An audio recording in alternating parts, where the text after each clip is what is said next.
edukasinya tuh kan. Wisata healing ini biasa itu.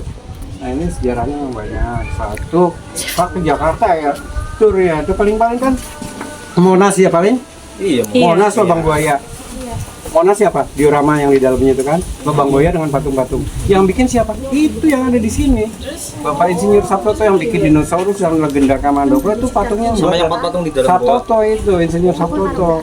Jadi 3 karya besar Lubang Buaya, Monas dan di sini Insinyur Sabtoto itu dia salah seorang guru besar dari Akademi Seni Rupa Jogja IS. Nah itu cerita menggambarkan ada binatang purba itu, dinosaurus itu bukan binatang yang ada di sini, tapi hanya sebagai penggambaran bahwa gua ini adalah gua yang sangat tua, gua purba. Seperti binatang itu binatang purba ya kan. Nah, itu yang di dalamnya tulisan-tulisan itu paling banyak istilahnya. Itu tulisannya asli zaman dulu? Iya, itu jadi ditemukan 1802, 1816 saya temukan ada tulisan yang paling tua 1816 ya. Nah, itu di situ ada tertulis, ada nama-nama siapa. Itu kalau dalam sejarah itu sumber prima. Jadi sumber yang memang benar ada data-datanya. Nah, karena biasanya ditulis dengan tahunnya. Kalau dulu memang mereka sih boleh dibilang kalau sekarang padalisme ya, coret-nyoret ya, grafiti ya. Tapi kita juga ada keuntungannya juga, mereka senang seperti itu waktu zaman dulu, bukti sebagai peninggalan. Ada Arum Binang, terus siapa itu Tirto Kusumo yang pendiri ketua Bidu Itomo dan penerusnya juga ada di situ. Pak Prabowo dan segala macam banyak keluarga itu. Tokoh-tokoh pernah kesini nggak? Banyak, nah itu ada tertulis. Pak, saya mau tanya, kan tadi dalam gua itu ada patung-patung, tokoh-tokohnya? Patung itu cerita legenda dari Kamandoko Lutung Kasarung. Jadi tokoh Kamandoko itu dari putra putri dari kerajaan Galuh Pakuan sebelumnya Pajajaran. Jadi kerajaan Sunda, kerajaan Galuh baru menyebar pindah ke Bogor dengan Pajajaran. Nah, akhirnya Pakuan Pajajaran. Dulu Galuh Pakuan. Kamandoko Ciptoroso itu kan ceritanya Kamandoko Lutung Kasarung. Kamandoko itu siapa? Dari salah seorang dari putra dari Prabu Siliwangi, dari anak sulitnya mereka diangkat. Dalam pengembarannya dia bisa sampai ke daerah Kadipaten Pasir Luhur dalam ceritanya itu kan. Kadipaten Kandandoho dia akhirnya bisa menjadi beralih wujud menjadi lutung itu karena ada kesaktian ya dalam legendanya itu. Oh, jadi yang lutung itu emang siluman bukan? Jadi penjelmaan dari si Kamandoko sendiri. Jadi Kamandoko itu adalah banyak cokro.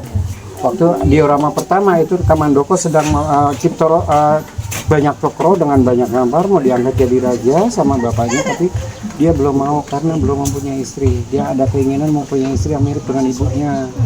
Dapat petunjuk bahwa kamu harus ke timur, itu ada kerajaan Pasir Luhur di daerah Baturagung, daerah Baturaden.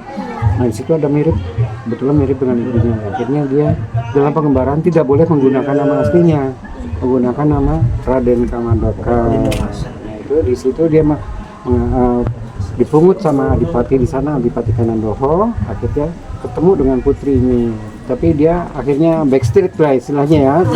Dia masuk ke dalam kaputren tanpa izin gitu kan, akhirnya dianggap maling, itu maling jurik ya istilahnya. Maling yang pintar, tapi maling bukan nyolong harta benda, tapi maling hati, betul kan ya. Barulah muncul toponim. Tahu toponim? Adalah tempat yang biasa dijadikan nama berdasarkan dari tokoh ataupun kejadian. Mereka akhirnya dikejar-kejar sampai daerah Probosan, sampai Karanganjing, segala macam daerah Banyumas itu kan ya. Sampai akhirnya dikejar-kejar sampai mentok satu desa, akhirnya Buntu nih. Nah, ini namakan Buntu, Otok. Nah itu ada. Itu toponim istilahnya. Nama tempat yang kayak sekarang di Kesugian, terus Kesugian Cilacap. Nah, Sugian dulu dari waktu Kamandoko waktu dikejar-kejar dia tuh sampai menetap di salah satu desa namanya Paniage. Paniage itu akhirnya dia senang adu jago, makanya ada legenda Kamandoko adu jago kan ya. Iya. Dia selalu menang, duitnya dapat, akhirnya duit taruhannya itu untuk membangun desa. Akhirnya desa itu dinamakan Desa Kesugian karena sugih ya. Nah, itu akhirnya jadi toponim itu. Toponim itu sampai dalam karyanya memang di sini ada dikait-kaitkan dengan kerajaan Pasir Luhur karena dari kerajaan Pasir Luhur ini yang memang berada di daerah Banyumas, dia mempunyai beberapa putri, yaitu yang terakhir adalah Putri Bung Pitoroso. Beberapa putrinya pernah menikah dengan Adipati Kaleng. Kaleng di mana? Kebumen Selatan ya, Kalengnya kan, Kalengnya kan ya. Nah itu akhirnya mereka dikait-kaitkan jadi wilayahnya, jadi batas Lukulo sebelah timur masuk kerajaan Majapahit, sebelah barat masuk Pajajaran. Sebenarnya enggak, masih abu-abu. Jadi antara daerah Kali Bodo nih, kali tahu ayah itu ada Kali Bodo, Bengan Bodo, sampai daerah ini masuk wilayah masih abu-abu. Masih dulu ada. Jadi nggak tetap ya? Masih, jadi belum, dia itu dalam sejarah dulu kita kenal ada negara mancanegara, perang mancanegara. Kita pernah kan? Iya. Negara Warawiri. Iya. Nah, Warawiri kenapa Gajah Mada bisa sampai menetap di sana? Itu karena negara Warawiri di daerah Sadang dan sebagainya itu adalah mereka tuh pernah membantu kerajaan Majapahit waktu pemberontakan. Sampai Gajah Mada pun mempunyai petilasan di sana kan, ada masjid Gajah Mada segala macam ya kan. Ya, nah itulah. Jadi negara Warawiri tidak bukan negara mancanegara. Mancanegara bukan dari luar negeri. Jadi negara yang di luar wilayah Majapahit dan di luar Pajajaran. Dulu kan negara besar itu kan Majapahit dan Pajajaran kan ya. Nah itu akhirnya. Nah di sini masih dikuasai oleh Kadipaten Roma, Panjer, Ambal ya, ini kan ya. Nah ini di sini masuk wilayah kekuasaan dari Kadipaten Roma. Roma itu bukan dari kata Roma, dari Romawi bukan, Roma. Bisa nanti kamu artikan dari Google itu. Roma adalah kawasan perkampungan yang bisa menjadi pertanian ya, kawasan pertanian bisa menjadi dunia.